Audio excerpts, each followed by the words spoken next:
پر اس کے ہنسنے کی آواز میرے پیچھے تک آ رہی تھی، جس سے مجھے عجیب سا خوف محسوس ہو رہا تھا۔ پر مجھے تجسس اس بات کا تھا کہ میری نند کیوں بات کر رہی تھی اس سے۔ ہمارے گھر میں تو کوئی بھی اس کو مخاطب تک نہیں کرتا تھا، خاص کر اگر اس کا غلطی سے ذکر ہو جائے تو میری ساس اور میرا بڑا دیور بھڑک جاتے تھے اس پر۔ اسی وجہ سے ہمارے گھر میں بھی اس فقیرنی کا ذکر کم ہی ہوتا تھا، کسی کا اس سے کوئی لینا دینا نہیں ہوتا تھا۔ رات کو میں کسی کام سے ساس کے کمرے میں گئی تو ان کے کمرے سے آتی آوازوں پر میں باہر ہی رک گئی۔ وہ اور میرے دیور بات کر رہے تھے، پر میرے لیے وہاں رک جانے کا سبب یہ تھا کہ ان کی بات کا موضوع وہ فقیرنی تھی۔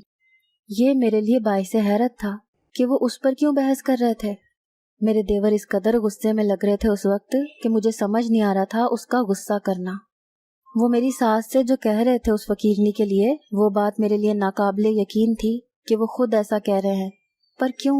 ایسا کیا تھا اس فقیرنی میں؟ میرا نام نجمہ تھا، میں ایک گاؤں میں رہتی تھی، 5ویں تک میں نے پڑھا تھا۔ ہم 5 بہنیں تھیں، میں تیسرے نمبر پر تھی۔ مجھ سے 2 بہنیں جو بڑی تھیں وہ شادی شدہ تھیں۔ ہمارے گاؤں میں ایک حویلی تھی، میں وہاں کام کرتی تھی۔ وہاں کی بی بی صاحبہ بہت اچھی تھیں، مجھے بہت پسند کرتی تھیں، میرا بہت خیال رکھتی تھیں۔ ان کے توسط سے میرا رشتہ شہر میں ہوا تھا۔ میرے ماں باپ تو راضی نہیں ہو رہے تھے میری شہر میں شادی کے لیے، کیونکہ وہ مجھے دور نہیں بھیجنا چاہتے تھے۔ وہ میری باقی بہنوں کی طرح چاہتے تھے کہ میری بھی گاؤں میں ہی شادی ہو تاکہ ان کے قریب رہوں۔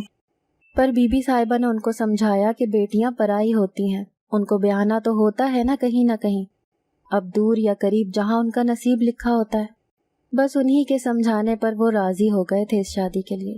شادی بہت اچھے سے ہوئی تھی میری۔ مجھے جہیز بھی بی بی صاحبہ جی نے ہی دیا تھا۔ وہ خود بہت بڑے ذمہ دار لوگ تھے، گاؤں کے وڈیرے تھے، ان کے اپنے بزنس چلتے تھے۔ آدھے سے زیادہ تر ہمارے گاؤں میں غریب لوگ ہوتے تھے جن کے گھر کی بہو بیٹیاں ان کے یہاں کام کرتی تھیں۔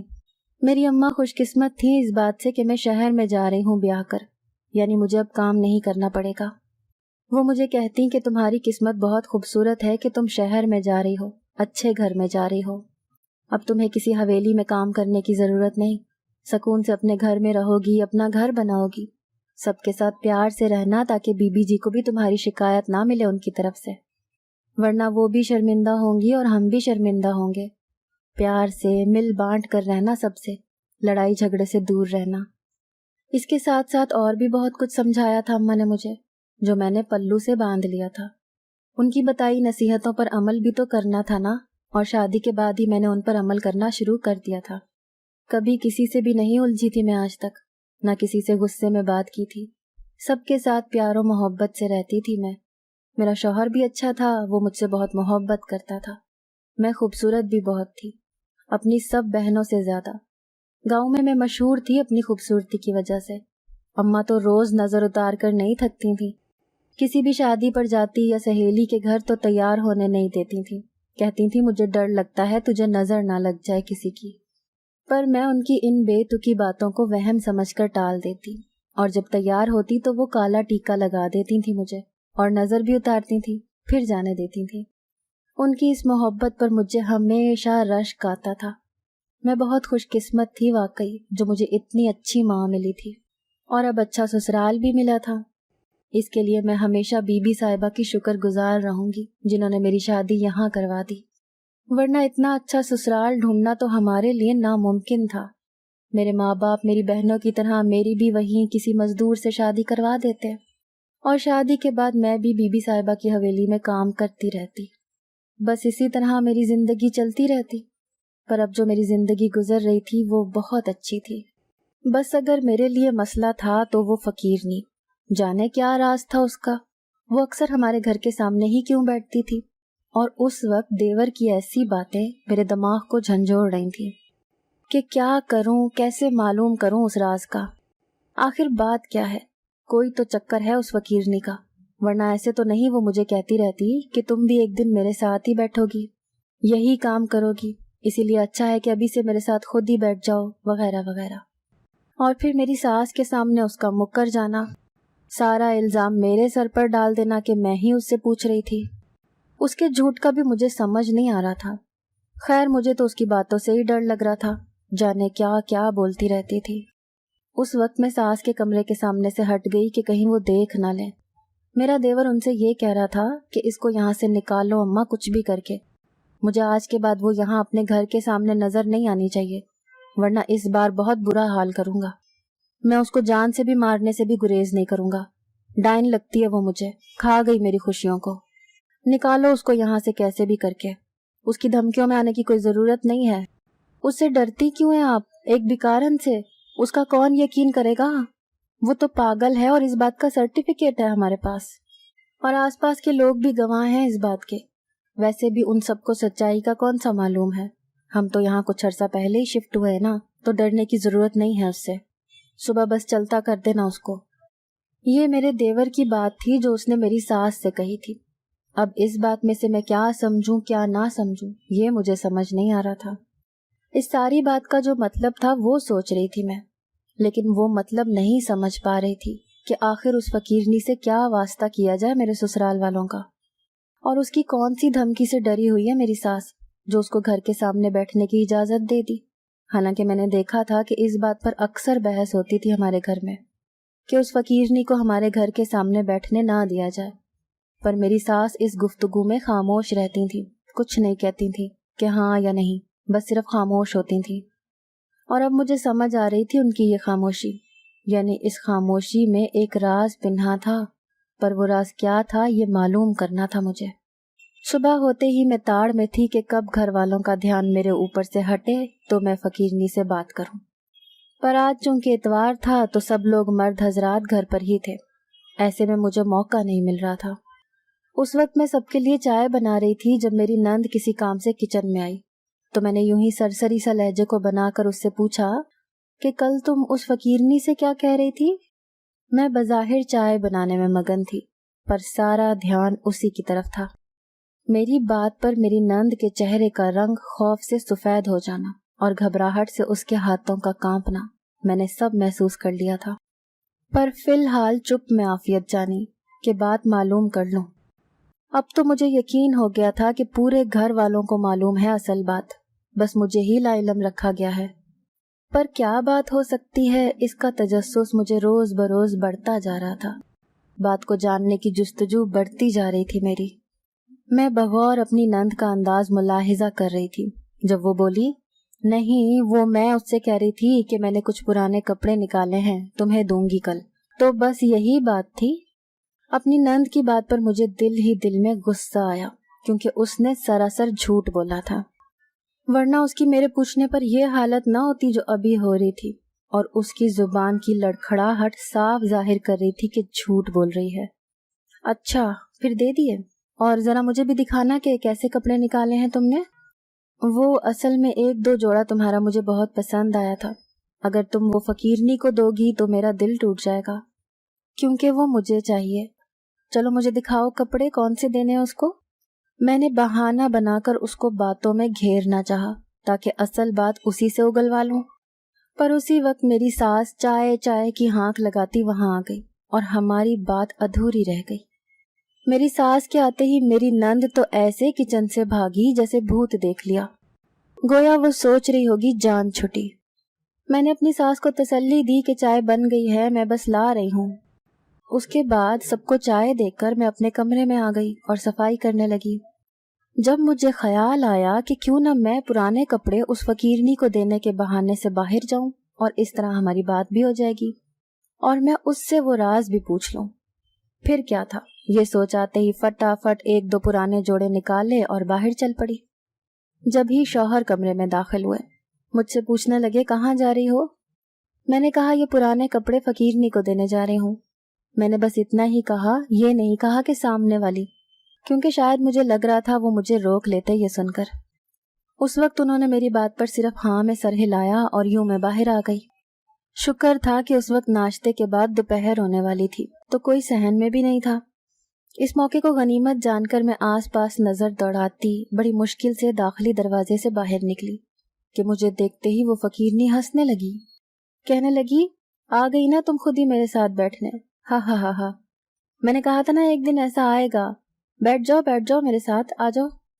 اس کی بات سے مجھے خوف محسوس ہوا، اسی لیے میں اس کے قریب بھی نہیں گئی. میں تم سے صرف ایک بات پوچھنے آئی ہوں، وہ بتا دو صرف. تمہارے ساتھ بیٹھنے نہیں آئی. تمہارا میرے سسرال والوں کے ساتھ کیا تعلق ہے؟ کیوں تم یہاں زبردستی میری ساس کو دھمکی دے کر بیٹھتی ہو؟ میں نے اس سے پوچھا تو وہ ہنسنے لگی۔ اپنی ساس کے سامنے پوچھو یہ سوال تو اللہ قسم بتا دوں گی میں۔ ہاں ہاں ہاں، ہمت تو دیکھو گاؤں کی لڑکی کی، اپنی ساس سے چھپ کر مجھ سے سوال کرنے آئی ہے۔ اس کی باتوں سے میں نے اندازہ لگا لیا وہ بالکل مجھے نہیں بتانے والی کچھ۔ میں نے بہت اصرار کیا، آخرکار منتیں بھی کر کے دیکھ لی، پر وہ اپنی ضد سے نہیں ہٹی۔ یوں میں ہار مان کر واپس اپنے گھر آ گئی۔ نہ جانے آخر ایسی کیا بات تھی جو وہ بھی بتانے سے انکاری تھی۔ اس کے بعد میں نے بہت جستجو کی اس بات کو جاننے کی، پر معلوم نہیں کر سکی۔ پر آج بھی یہ تجسس میرے اندر موجود تھا کہ میں کبھی تو اس راز کو جان پاؤں، اس فقیرنی کے میرے سسرال والوں کے ساتھ تعلقات کیا ہیں یہ جان لوں۔ مجھے یوں محسوس ہو رہا تھا جیسے کوئی قریبی تعلق ہو ان کا، کوئی رشتہ ہو سکتا ہے ان کا۔ کچھ عرصے بعد میں حاملہ ہو گئی۔ میری ساس اس خبر سے بہت خوش تھی، میری خوب خدمتیں کرتی۔ میرے شوہر بھی مجھے اب بڑھ کر چاہنے لگے تھے، سب کی میں لاڈلی بن گئی تھی، شاید اس لیے کہ گھر میں کوئی بچہ نہیں تھا اور میں ان کے لیے بچہ اس دنیا میں لا رہی تھی۔ میرے بڑے دیور کی ایک ہی بیٹی تھی جو 5 سال کی تھی۔ اس کے بعد میری دونوں نندوں کی شادی ہو چکی تھی، ان کے بھی بچے تھے، پر میرے سسرال میں میرے دیور کی بیٹی کے سوائے کوئی بچہ نہیں تھا۔ میری ساس تو سارا دن خوشی میں میرے بچے کی آنے کی تیاریاں کر رہی تھیں، روز نت نئے کھلونے، کپڑے۔ پر ان کپڑوں کو دیکھ کر میں کچھ خاموش تھی، کیونکہ وہ جو کپڑے لائیں تھیں وہ سارے بیٹے کے تھے، اور فی الحال کچھ معلوم نہیں تھا کہ بیٹا ہونا ہے یا بیٹی۔ پر اپنی ساس کی خوشی کے آگے میں کچھ نہ کہہ سکی، اور پھر یوں ہی وقت گزر گیا، اور آخرکار وہ وقت بھی آ گیا جب میری ڈیلیوری ہوئی اور میری بیٹی پیدا ہوئی۔ تیاری تو میرے سسرال والوں نے ساری بیٹے کی ہوئی تھی، پر میرے یہاں لڑکی پیدا ہوئی تھی۔ مجھے لگ رہا تھا میرے سسرال والے اس بات سے خوش نہیں۔ میں بچے کے ساتھ گھر بھی آ گئی، پر وہ محبت اور چاہ مجھے میرے سسرال والے نہیں دے رہے تھے۔ میں نے شوہر کا بھی کھینچا کھینچا رویہ محسوس کیا تھا۔ اس سے بھی پوچھا، پر وہ تو الجھ پڑے مجھ سے کہ مجھے بیٹا چاہیے تھا، بیٹی نہیں، تم نے بیٹی پیدا کیوں کی؟ ان کی اس بات پر میرا دل دکھا کہ میرے ہاتھ میں تو نہیں تھا بیٹا یا بیٹی پیدا کرنا، پھر وہ مجھ پر کیوں غصہ کر رہے ہیں؟ لیکن اس وقت جب میں نے یہ بات ان کو کہی تو آرام سے سننے کے بجائے وہ تیز ہو گئے اور بہت غصہ ہوئے۔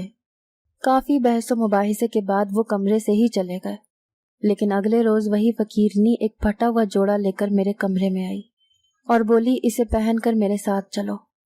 میں خوف سے کانپ گئی کہ وہ کیسے گھر کے اندر آئی، اور جب اس نے کہا کہ آج سے تم میرے ساتھ بیٹھو گی سڑک پر یہ پھٹا جوڑا پہن کر تاکہ تم فقیر نہیں لگو، اس کی بات سن کر میرے سر پر آسمان ٹوٹ پڑا۔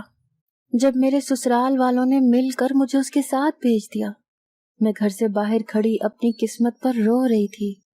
جب وہ فقیرنی ہنسنے لگی، کہنے لگی میرے ساتھ بھی ایسا ہی ہوا تھا، اور پھر جو سچائی اس نے بتائی اس نے میرے ہوش اڑا دیے کہ وہ میرے دیور کی بیوی تھی۔ میرے دیور کو بھی بیٹا چاہیے تھا، پر بیٹی کے پیدا ہونے پر دیور نے اس کو طلاق دے دی۔ وہ جو بیٹی تھی میرے دیور کی وہ اس فقیرنی کی ہی بیٹی تھی۔ وہ میرے دیور سے بہت محبت کرتی تھی۔ یہ سہ نہیں پائی اور تھوڑی سی نیم پاگل ہو گئی، اور اس کے آگے پیچھے کوئی تھا نہیں، صرف ایک بھائی اور بھابھی تھے جو ملک سے باہر تھے اور 5 سالوں سے اس سے بے خبر تھے۔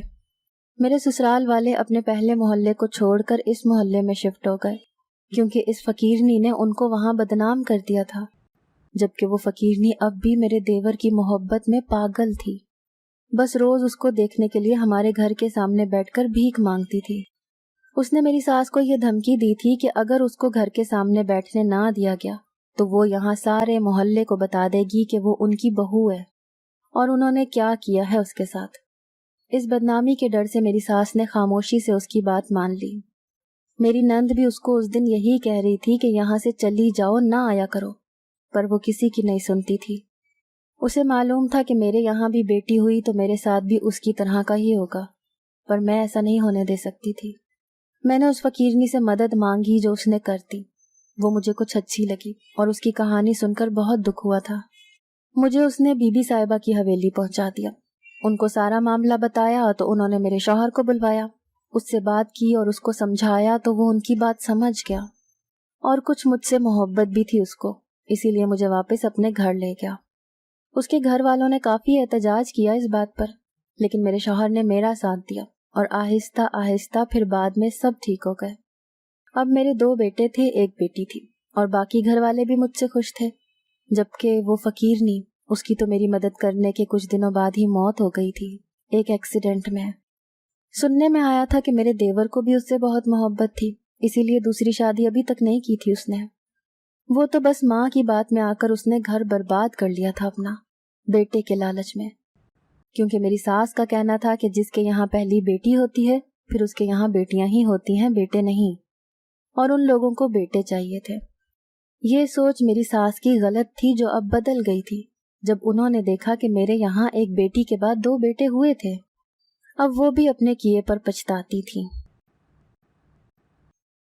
اگر آپ کو آج کی ہماری کہانی پسند آئی ہے تو اسے لائک کیجیے اور اپنے پیاروں کے ساتھ شیئر کیجیے، اور ہاں، اگر ابھی تک آپ نے ہمارا چینل سبسکرائب نہیں کیا تو ضرور کیجیے۔ ملتے ہیں کل ایک نئی اور دلچسپ کہانی کے ساتھ، تب تک کے لیے اللہ حافظ۔